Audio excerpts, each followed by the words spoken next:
If you're a therapist, I want to ask you something honestly. When your client tells you that her mother's been visiting her in her dreams since she's died, what do you do with that? Do you reflect the emotion back and redirect? Do you validate it without really knowing what you're actually validating? Or do you just freeze for just a second, unsure whether to go clinical or spiritual?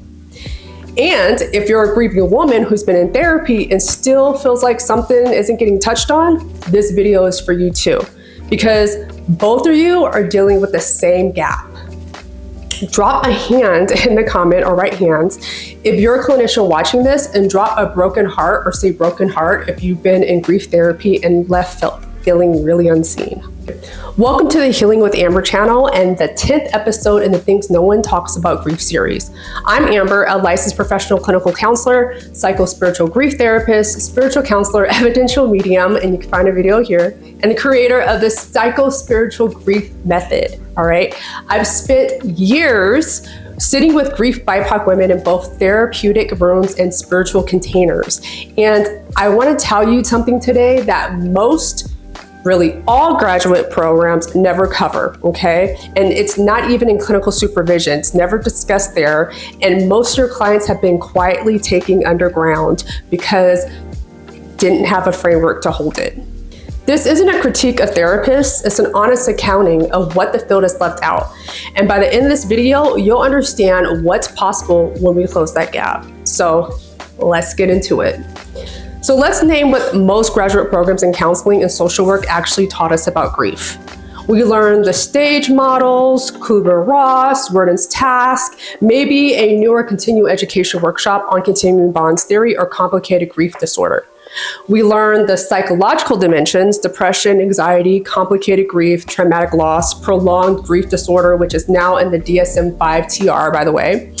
Or we have a, billable code for it if we're working with insurance. I don't work with insurance and I don't like to diagnose someone. I just met after the first session, hence why I'm here discussing this discrepancy. Okay, but I digress.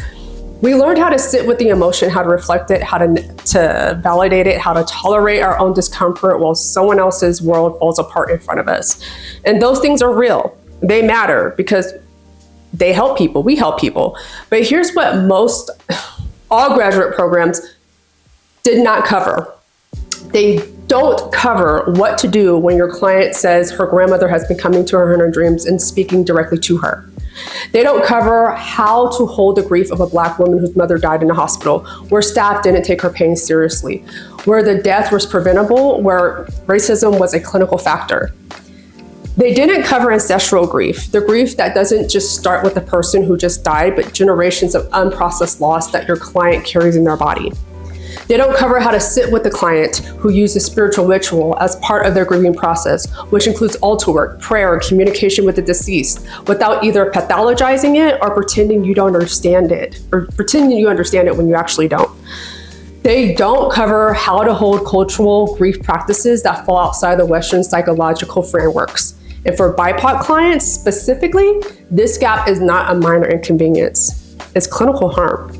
Because when a Black woman tells her therapist about the spiritual dimensions of her grief, about sensing her mother's presence, about the dreams that feel like actual visits, about her ancestors guiding her, and her therapist responds in a way that communicates, I don't have a framework for that, that woman learns something.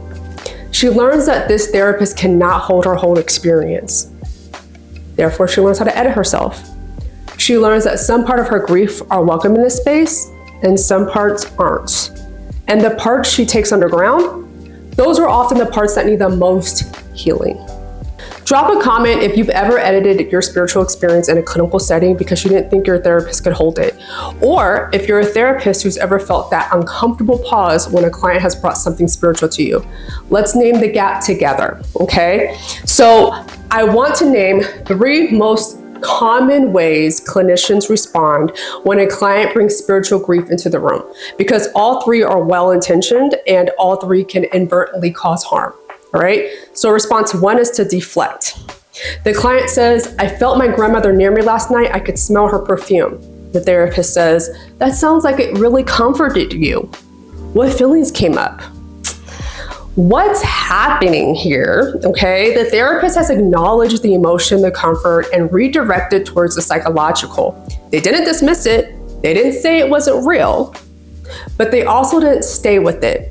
They moved past it. What the client hears is, the feeling is welcome here. The experience itself, the actual presence of my grandmother, is not something that we're going to explore. Okay? So then the client learns, bring the emotion, leave the spirituality at the door. Okay? Response 2, over-validate without fluency. The client says, my mother's been coming to me in dreams. She's been giving me specific messages. I think she's actually visiting me. The therapist says, absolutely, I believe that. Whatever feels true for you is valid. Okay, what's happening here? The therapist wants to be affirming. They don't want to pathologize. They're trying to honor the client's worldview, right? But they actually have no framework for the experience. They're validating a dimension they don't understand. And experienced clients, especially spiritually in tune BIPOC women, feel that immediately. What the client hears, my therapist is performing acceptance, but they don't actually know what I'm talking about, so they can't help me navigate this. So then the client learns, my therapist is kind, but not a competent guide for this dimension. Response 3, freeze. The client says, I've been doing ritual work, like burning candles, building an altar. I feel like it's helping me stay connected to her. The therapist sits with the beat of uncertainty. Maybe they shift slightly, their face gives something away. Maybe they ask a question that reveals they're not sure if this is healthy coping or concerning behavior. What's happening here? The therapist has been trained to watch for magical thinking, dissociation, or complicated grief presentations. The ritual behavior is somewhere in the clinical radar, not necessarily as pathology, but as something to assess. This is what the client hears though. My therapist is watching me right now. They're deciding if I'm actually okay. I need to frame this more carefully so they don't think I'm going off the deep end. The client learns that they have to manage their therapist's perception. Don't be too spiritual. These 3 responses create the same outcome. The spiritual dimension of grief goes underground. The client continues therapy. They make progress on some things, but the most culturally rooted, most ancestrally connected, and most spiritually alive parts of their grief, those stay hidden. And that's the problem, because for many BIPOC women, especially those from African, Indigenous, Caribbean, and Latinx traditions, the spiritual is the primary container for grief, not a supplement to healing. It is the foundation of it. If you're a therapist watching this and recognizing one of these responses, stay with me. I'm going to talk about a framework that addresses this directly. And if you're a grieving woman watching this who has experienced all 3 of these responses, I want you to know you're not asking for too much. You are asking for what you needed, and the right container exists, all right? Feel free to visit my website for free consultations if you're a California resident needing therapy or anywhere else in the world needing spiritual counseling. Link down in the description. I help BIPOC women navigate grief and move out of hopelessness through psychospiritual evidence-based counseling. You deserve a space where all your grief is welcome. So what does it look like to hold clinical and spiritual simultaneously? That's such an interesting word. Let me introduce you to the framework I've been building and practicing this year. The Psychospiritual Grief Method. It's 2 pillars, 2 components, 1 integrated approach. Pillar 1 is evidence-based counseling. We don't abandon clinical rigor, okay? We use it. That includes trauma-informed care, somatic approaches, nervous system regulation, attachment theory, narrative therapy, complicated grief frameworks, all of it applied with 1 precision and cultural competence. Because grief is psychological, it dysregulates the nervous system. It activates attachment wounds. It creates identity disruption, and we need clinical tools to address those dimensions, okay? Pillar 2, culturally centered practice. This means we don't ask BIPOC clients to fit Western grief frameworks. We bring the frameworks to them. We honor ancestral grief, generational trauma, cultural practices, the collective mourning, spiritual traditions that predate Western psychology by centuries. We hold the specific complexity of grieving while Black, while Indigenous, while Brown. We understand that racism can be a clinical factor in a death, that a Black woman's death in a hospital where her pain was ignored is not a personal loss, it's a systemic harm that belongs in the grief work. We don't ask BIPOC clients to separate their personal grief from their cultural and historical context. Together, these two pillars create something most grief therapy cannot. Let me give you a concrete example. Okay, so a client comes in, Black woman in her late 40s, her mother died 6 months ago. She's in therapy, has been for 2 months, and she's making some progress, but something is stuck. She tells me, I keep sensing my mother. At first it comforted me, now it's making me more anxious. I don't know if it's real or if I'm losing my mind. A traditional clinical response would be normalizing the experience as common in grief, assess for complicated grief or anxiety disorder, teach grounding techniques, maybe even explore the relationship history. However, a psychospiritual response, we do all that. The normalization, the assessment, the nervous system work.